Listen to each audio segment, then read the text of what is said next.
നമസ്കാരം. കുറച്ച് ദിവസമായില്ല ആത്ത് വന്നിട്ട് ആത്തിന് കുറെ പേര് ചോദിക്കുന്നുണ്ടായിരുന്നു എവിടെയാണ് എൻ്റെ മോൻ. അപ്പോൾ എന്തെന്താ വിശേഷങ്ങൾ? എല്ലാവരും സുഖം തന്നെ വിശ്വസിക്കുന്നു. ഞാനും എൻ്റെ മക്കളും എല്ലാവരും ഇവിടെ സുഖമായിരിക്കുന്നു.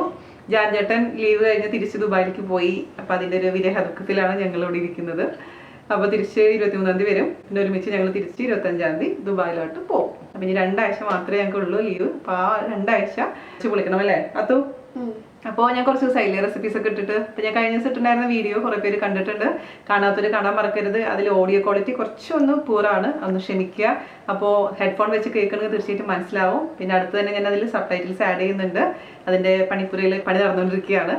അപ്പോൾ ഇന്ന് ഞാൻ ചെയ്യാൻ പോകുന്നത് ഒരു സിമ്പിൾ ആയിട്ടുള്ള എരിശ്ശേരി റെസിപ്പിയാണ്. അതായത് പപ്പായ വെച്ചിട്ടുള്ള എരിശ്ശേരി.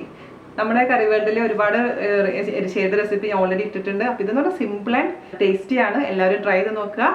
അപ്പോൾ അടിപൊളിയായിട്ടുള്ള എരിശ്ശേരി നമുക്ക് എങ്ങനെയാണ് തയ്യാറാക്കാം എന്ന് നോക്കിയിട്ട് വരാം. ഓക്കെ,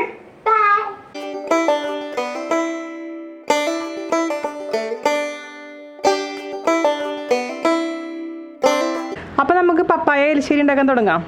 പരിപ്പും മത്തങ്ങ ഞാൻ എരിശ്ശേരി ഇതിനു മുൻപ് ഇട്ടിട്ടുണ്ട്. അതുപോലെ തന്നെയാണ് പരിപ്പും പപ്പായ എരിശ്ശേരി. എനിക്ക് ഭയങ്കര ഇഷ്ടമുള്ളൊരു കറിയാണിത്. ഈ കറിയും തൈരും അച്ചാറും പപ്പടം ഉണ്ടെങ്കിൽ വേറൊരു കറിയുടെ ആവശ്യമില്ല. അത്രയ്ക്കും ഇഷ്ടമാണ് എനിക്കിത്. അപ്പോൾ അതിന് വേണ്ടി നമുക്കൊരു പപ്പായ എടുക്കാം. പപ്പായ നമുക്ക് മുറിക്കാം. ഞാൻ ഓൾറെഡി കുറച്ച് മുറിച്ച് ഉപയോഗിച്ചിട്ടുണ്ടായിരുന്നു കേട്ടോ ഈ പപ്പായയുടെ.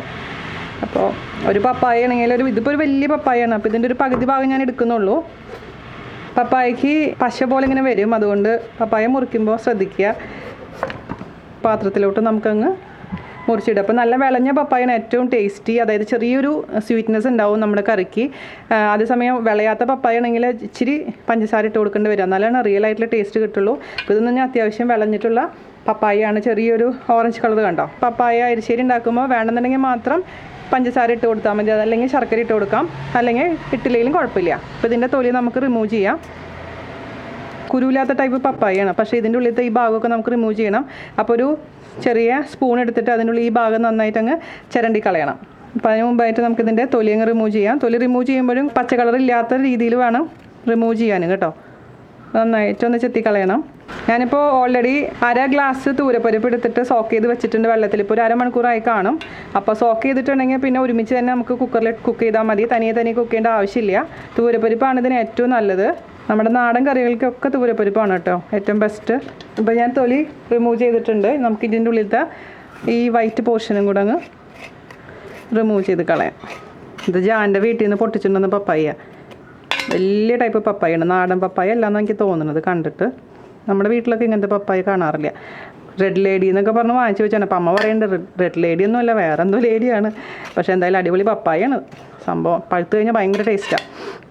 അപ്പോൾ ഞാനിത് നന്നായിട്ട് വാഷ് ചെയ്ത് കൊണ്ടുവരാം. അതിനുശേഷം നമുക്ക് ചെറിയ കഷ്ണങ്ങളാക്കി മുറിക്കണം. ഞാനിവിടെ പപ്പായ കഷ്ണങ്ങൾ നന്നായി വാഷ് ചെയ്ത് കൊണ്ടുവന്നിട്ടുണ്ട്. ഞാനിപ്പോൾ ഇതങ്ങ് അരിയാൻ പോവുകയാണ്. ഇപ്പോൾ ഇതിൻ്റെ സൈസ് പ്രശ്നമില്ല. കാരണം എന്തായാലും നന്നായിട്ട് അങ്ങ് എരിശ്ശേരി ആയതുകൊണ്ട് നന്നായിട്ട് കുക്കാവണം. അതുകൊണ്ട് വലിയ കഷ്ണമാക്കിയാലും ചെറിയ കഷ്ണമാക്കിയാലും നന്നായി കുക്കാവണമെന്നേ ഉള്ളൂ. അപ്പോൾ കഷ്ണത്തിൻ്റെ വലിപ്പം ഇവിടെ ഇമ്പോർട്ടൻ്റ് അല്ല. നമ്മുടെ കറി വേൾഡിൽ ഒരുപാട് തരത്തിലുള്ള എരിശ്ശേരിയുടെ റെസിപ്പീസ് ഞാൻ ഇട്ടിട്ടുണ്ട്. ഓണാണ് ആവുന്നത്. അപ്പോൾ എല്ലാവരും ട്രൈ ചെയ്ത് നോക്കണം പലതരത്തിലുള്ള എരിശ്ശേരികൾ. അപ്പോൾ ഇത് എൻ്റെ ഫേവറേറ്റ് ആണ്. സദ്യയിൽ പക്ഷേ നമ്മൾ സാധാരണ പയറും മത്തങ്ങ എരിശ്ശേരിയാണ് യൂസ് ചെയ്യാറ്. പക്ഷേ നോർമൽ ദിവസങ്ങളിലൊക്കെ എൻ്റെ വീട്ടിൽ മത്തങ്ങ എരിശ്ശേരി അല്ലെങ്കിൽ ഇതേപോലെ പപ്പായ എരിശ്ശേരി ഉണ്ടാക്കാറ്. അപ്പോൾ മത്തങ്ങ വൻപയർ എരിശ്ശേരിയിൽ എന്താണെന്ന് വെച്ച് കഴിഞ്ഞാൽ നമ്മൾ രണ്ടാമത് കുറേ നാളികേരം അതിൽ ഫ്രൈ ചെയ്ത് അതായത് റോസ്റ്റ് ചെയ്തിട്ട് ഇട്ട് കൊടുക്കും. പക്ഷേ ഈ എരിശ്ശേരിയിൽ നമ്മൾ അങ്ങനെ ചെയ്യില്ല. നാളികേരം റോസ്റ്റ് ചെയ്യുന്ന പരിപാടി ഇല്ല. അപ്പോൾ കുറച്ചും കൂടി ഈസിയാണ് ഈ എരിശ്ശേരി. അപ്പോൾ മാക്സിമം നിങ്ങളിൽ നല്ല വിളഞ്ഞ പപ്പായ ഉണ്ടെങ്കിൽ അതെടുക്കാൻ ശ്രദ്ധിക്കുക. അതാണ് ഏറ്റവും ടേസ്റ്റി കേട്ടോ. ഇല്ലെങ്കിൽ മാത്രം വിളയാത്ത പപ്പായ എടുക്കുക. അപ്പോൾ ഞാനിവിടെ കഷ്ണങ്ങൾ നുറുക്കി ഇട്ടിട്ടുണ്ട്. നമുക്കിനി ഇതങ്ങ് കുക്ക് ചെയ്യാൻ തുടങ്ങാം. അതിന് വേണ്ടിയിട്ട് ഒരു കുക്കർ എടുക്കുക. ആ കുക്കറിലോട്ട് അരിഞ്ഞു വെച്ചിരിക്കുന്ന പീസസ് ഇട്ട് കൊടുക്കുക. ഇനി ഞാൻ ഇതിലേക്ക് ഇട്ട് കൊടുക്കാൻ പോകുന്നത് 1/2 ഗ്ലാസ് സോക്ക് ചെയ്ത് വെച്ചിരിക്കുന്ന തൂരപ്പരിപ്പാണ്. ഇത് നന്നായിട്ട് വാഷ് ചെയ്ത് വെച്ചിട്ടുള്ളതാണ്. അത് ഇട്ട് കൊടുക്കാം. ഇനി നമുക്കിതിലോട്ട് ആവശ്യത്തിന് ഉപ്പ് ചേർത്ത് കൊടുക്കുക. ഉപ്പ് ഞാനിപ്പോൾ ഒരു 1/2 ടീസ്പൂൺ ഉപ്പ് ആദ്യം ഇട്ടിട്ടുണ്ട്. പിന്നെ നമുക്ക് നോക്കാം, ആവശ്യമുണ്ടെങ്കിൽ വീണ്ടും എക്സ്ട്രാ ആഡ് ചെയ്ത് കൊടുക്കാം. പിന്നെ ഞാനിതിലേക്ക് ആഡ് ചെയ്ത് കൊടുക്കാൻ പോകുന്നത് മഞ്ഞൾപ്പൊടിയാണ്. ഒരു 1/4 ടീസ്പൂണോളം മഞ്ഞൾപ്പൊടി ഇട്ട് കൊടുത്തിട്ടുണ്ട്. അതുപോലെ തന്നെ മുളക് പൊടി 1/2 ടീസ്പൂൺ. നല്ല എരിവുള്ള മുളക് പൊടിയാണ്. ഇതിൽ കാശ്മീരി മുളക് പൊടി യൂസ് ചെയ്യുന്നില്ല നമ്മൾ. അപ്പോൾ 1/2 ടീസ്പൂൺ മുളക് പൊടിയും കൂടെ ആഡ് ചെയ്ത് കൊടുത്തിട്ടുണ്ട്. നമുക്കിതങ്ങ് മിക്സ് ചെയ്ത് കൊടുക്കാം. അതിന് ശേഷം ആവശ്യമുള്ള വെള്ളം ഒഴിച്ചിട്ട് അങ്ങ് കുക്ക് ചെയ്തെടുക്കാം. അപ്പോൾ നമുക്കിനി ഇതിലേക്ക് വെള്ളം ഒഴിച്ച് കൊടുക്കാം. ഞാനിപ്പോൾ ഇതിലേക്ക് 1 ഗ്ലാസ് വെള്ളം ഒഴിച്ച് കൊടുത്തിട്ടുണ്ട്. അത് നമുക്കിനി 2 വിസിൽ വെക്കാം. മീഡിയം ഫ്ലെയിമിലിട്ടതിന് ശേഷം 2 വിസിൽ വന്നു കഴിഞ്ഞാൽ ഓഫ് ചെയ്തിടാം. അതിനുശേഷം ഇതിലത്തെ കംപ്ലീറ്റ് പ്രഷർ മാറിയതിന് ശേഷം മാത്രം നമുക്ക് ഓപ്പൺ ചെയ്യാം. ഓക്കെ, അപ്പോൾ നമ്മുടെ പരിപ്പും പപ്പായയും കുക്ക് ചെയ്യാൻ ഞാൻ വെച്ചിട്ടുണ്ട്. അപ്പോൾ ആ സമയം കൊണ്ട് നമുക്ക് ഇതിലേക്ക് കുറച്ച് തേങ്ങ അരയ്ക്കണം. അതിനുവേണ്ടി ഞാനിവിടെ 3/4 ഗ്ലാസ് തേങ്ങയാണ് എടുത്തിരിക്കുന്നത്. തേങ്ങ ഒരു മിക്സിയുടെ ചെറിയ ബൗളിലോട്ട് ഇട്ട് കൊടുക്കുക. പിന്നെ അതിലോട്ട് നമുക്ക് ചേർത്ത് കൊടുക്കേണ്ടത് നല്ല ജീരകമാണ്. നല്ല ജീരകം ഒരുപാടൊന്നും വേണ്ട, ഒരു നുള്ള് നല്ല ജീരകം ചേർത്ത് കൊടുക്കുക. അതിനുശേഷം അല്പം വെള്ളം ഒഴിച്ചിട്ട് നമുക്കങ്ങ് നല്ല ഫൈനായിട്ട് അരച്ചെടുക്കുക. സാധാരണ മത്തങ്ങ വൻപയർ എരിശ്ശേരി എന്ന് പറയുമ്പോൾ ഒരുപാട് അരയ്ക്കേണ്ടെന്ന് പറയും, ജസ്റ്റ് ഒന്ന് അടിച്ചെടുത്താൽ മതി എന്ന് പറയും. പക്ഷേ ഈ എരിശ്ശേരിക്ക് നമ്മൾ നന്നായിട്ട് അരച്ചെടുക്കാറുണ്ട് കേട്ടോ. അപ്പോൾ അത്യാവശ്യം വെള്ളം ഒഴിച്ച് കൊടുക്കുക ഇതിലോട്ട്. എന്നിട്ട് നല്ല ഫൈനായിട്ട് അരച്ച് ഞാൻ കൊണ്ടുവരാം. നാളികേരം നല്ല ഫൈനായിട്ട് അരച്ച് വെച്ചിട്ടുണ്ട്. നമ്മുടെ പരിപ്പും പപ്പായ നന്നായിട്ട് കുക്കായി കിട്ടിയിട്ടുണ്ട്. 2 വിസിൽ കഴിഞ്ഞ് ഞാൻ ഓഫ് ചെയ്തിട്ടിട്ടുണ്ടായിരുന്നു. അപ്പോൾ ഇതേ തുറന്ന് നോക്കുമ്പോഴേക്കും നന്നായിട്ടുണ്ട്. ഞാൻ നന്നായി അങ്ങ് ഉടച്ചു കൊടുക്കുക. ഇത് നന്നായി ഉടഞ്ഞിരിക്കണം, ഇത് തനിയെ കിടക്കാൻ പാടില്ല. നന്നായിട്ട് ഉടഞ്ഞിരുന്നാലാണ് അതിൻ്റെ ടേസ്റ്റ് ഉണ്ടാവുക. അപ്പോൾ നന്നായി ഉടച്ച് കൊടുക്കുക. ഇനി അടപ്പത്തോട്ട് വെച്ചിട്ട് ഇതിലോട്ട് നമ്മൾ അരച്ച് വെച്ചിരിക്കുന്ന തേങ്ങാക്കൂട്ടും കൂടെ ചേർത്തിട്ട് നന്നായിട്ടങ്ങ് തിളപ്പിച്ച് കൊടുക്കുക. അപ്പോൾ ഞാനിവിടെ ഗ്യാസ് ഓൺ ചെയ്തിട്ടുണ്ട്. നമുക്കിനി ഇതിലോട്ട് അരച്ച് വെച്ചിരിക്കുന്ന തേങ്ങാക്കൂട്ട് ചേർത്ത് കൊടുക്കുക. അതായത് തേങ്ങയും ജീരകം കൂടി അരച്ചിട്ടുള്ള കൂട്ട് കേട്ടോ. എന്നിട്ട് നന്നായിട്ട് അങ്ങ് മിക്സ് ചെയ്ത് കൊടുക്കുക. പിന്നെ ഇതങ്ങ് തിളച്ച് കഴിഞ്ഞങ്ങ് മുകളിലേക്ക് പൊട്ടിത്തെറിക്കാൻ തുടങ്ങും, അതുകൊണ്ട് സൂക്ഷിക്കണം. ഞാൻ എപ്പോഴും നമ്മുടെ കുക്കറിനെ മൂടി ജസ്റ്റ് ഒന്ന് മേലേക്ക് മൂടി വെക്കും. അതല്ലെങ്കിൽ പുറത്തേക്കൊക്കെ പൊട്ടിത്തെറിച്ച് അങ്ങ് പോവും. അതല്ലെങ്കിൽ നിങ്ങൾക്ക് കുക്കറിൽ നിന്ന് മാറ്റിയിട്ട് വലിയൊരു പാത്രത്തിലോട്ട് മാറ്റി വെക്കാവുന്നതേ ഉള്ളൂ. അതിനുശേഷം നന്നായി തിളപ്പിച്ചെടുത്താൽ മതി. അപ്പോൾ നന്നായി തിളയ്ക്കണം, കാരണം അല്ലാന്നുണ്ടെങ്കിൽ നമ്മളിതിൽ ചേർത്തിരിക്കുന്ന ആ നാളികേരത്തിൻ്റെയും അതുപോലെ തന്നെ ജീരകത്തിൻ്റെയും ആ ഒരു പച്ച സ്മെല്ല് മാറില്ല.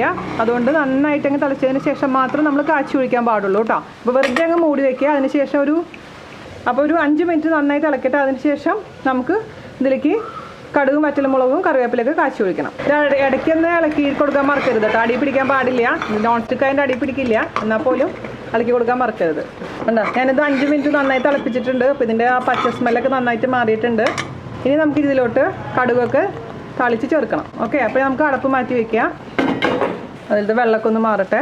ഞാനിതിൻ്റെ ടേസ്റ്റ് നോക്കിയിട്ട് മധുരം കുറവാന്ന് തോന്നണേ ഒരു നുള്ളു പഞ്ചസാര ഇട്ട് കൊടുക്കും കേട്ടോ. പായ സ്വീറ്റാണ്, എന്നാലും ചെറിയൊരു മധുരത്തിൻ്റെ കുറവുണ്ട്. അപ്പോൾ ഞാൻ എന്തായാലും ഒരു 1/2 ടീസ്പൂൺ പഞ്ചസാര ഇട്ട് കൊടുക്കും. പക്ഷേ നിങ്ങൾക്ക് ആവശ്യമുണ്ടെങ്കിൽ മാത്രം ചേർത്ത് കൊടുത്താൽ മതി. വെള്ളം കംപ്ലീറ്റ് വറ്റിയിട്ടുണ്ട്. നമുക്ക് അതിലോട്ട് വെളിച്ചെണ്ണ ഒഴിച്ച് കൊടുക്കാം. ഒരു 2 ടേബിൾ സ്പൂണെങ്കിലും വെളിച്ചെണ്ണ ഒഴിച്ച് കൊടുക്കണം. അപ്പോഴാണ് ആ കറിയുടെ ടേസ്റ്റ് വരിക. വെളിച്ചെണ്ണ കുറഞ്ഞിട്ടുണ്ടെങ്കിൽ ശരിക്കും ടേസ്റ്റ് ഉണ്ടാവില്ല. കടുക് ഇട്ട് കൊടുക്കുക. കടുക് ഒരു 1/2 ടീസ്പൂണോളം കടുക് ഇട്ട് കൊടുക്കുക. ഇനി നമുക്കിതിലോട്ട് വറ്റൽമുളക് ഇട്ട് കൊടുക്കുക. ഒരു 3 വറ്റൽമുളക് ഇട്ട് കൊടുത്തിട്ടുണ്ട്. തീ കുറച്ച് വെക്കണം, അല്ലെങ്കിൽ പെട്ടെന്ന് തന്നെ ഇതങ്ങ് കരിഞ്ഞു പോകും. പിന്നെ നമുക്ക് അവസാനമായിട്ട് ഇതിലേക്ക് ചേർത്ത് കൊടുക്കേണ്ടത് കറിവേപ്പിലയാണ്. കറിവേപ്പില ഞാനിതിൽ ചേർക്കാൻ മറന്നുപോയി സത്യം പറഞ്ഞു കഴിഞ്ഞാൽ കുക്ക് ചെയ്യുന്ന സമയത്ത്. അപ്പോൾ നമുക്ക് കുറച്ച് കറിവേപ്പില അധികം നമുക്ക് ചേർത്ത് കൊടുക്കാം.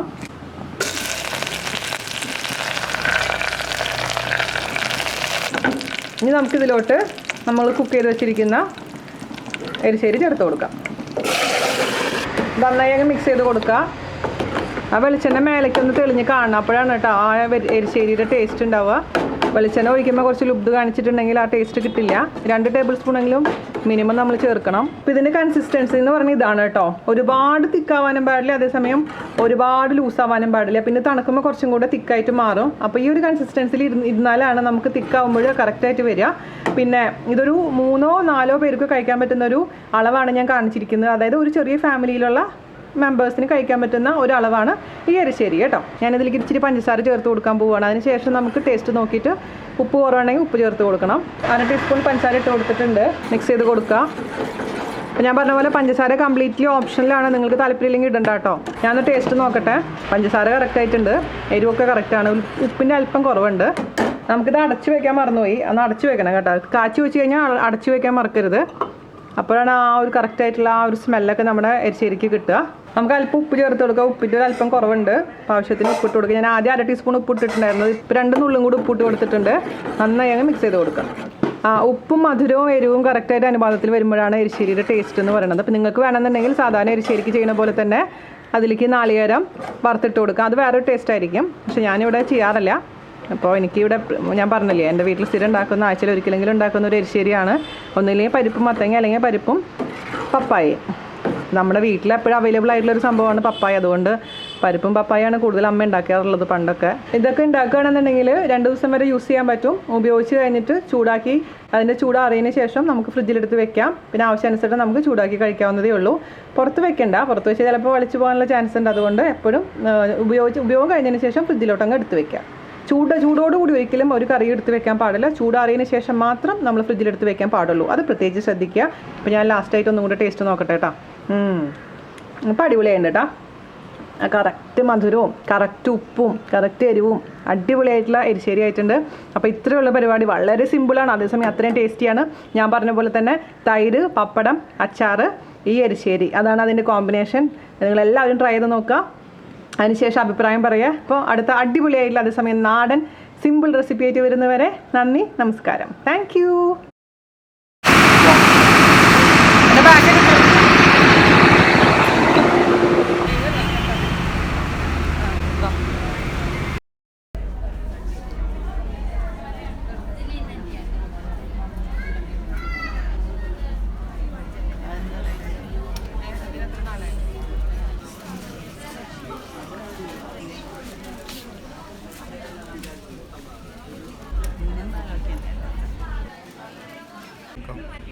നമ്മളെ ഷോപ്പിലൊക്കെ ഏകദേശം കഴിയാറായിട്ടുണ്ട്. ഞാനും അമ്മയും കൂടി രാവിലെ പോകുന്നതാണ്.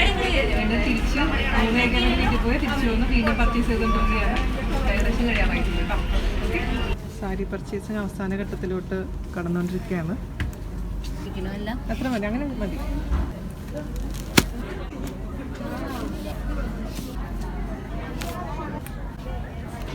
അമ്മയുടെ സാരി വേറെ മാറ്റിക്കോട്ടോ. എൻ്റെ ഓപ്പോസിറ്റ് കോമ്പിനേഷൻ ലീനൻ്റെ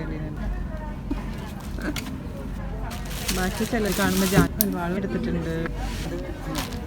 സെറ്റുമുണ്ട്.